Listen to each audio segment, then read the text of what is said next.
Panedki elu maha. Vesperi on nii natuke. Ja siin on nii ilus, siin ei ole oranži prille vajagi. See on osa meie tükist, sest et siin meil on täpselt selline tegelane siin. See, seda tunneb kõiki neid. Ta on täpselt sarnane ka. Siin on nii avar. Eesti rabades on nii palju avarust. See on Eesti kõrb. Just.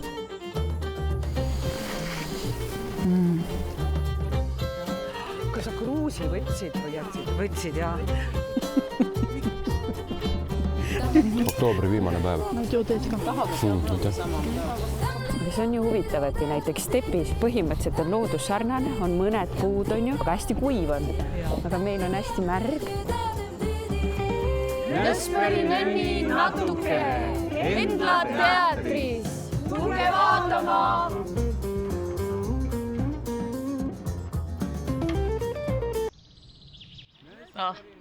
Ega seal nõiarahva kokkusaamisel mingeid ametiasju aetagi. Las kriiskavad oma kriiskamised ja priiskavad oma priiskamised. Mina küll üles ronida ei viitsi.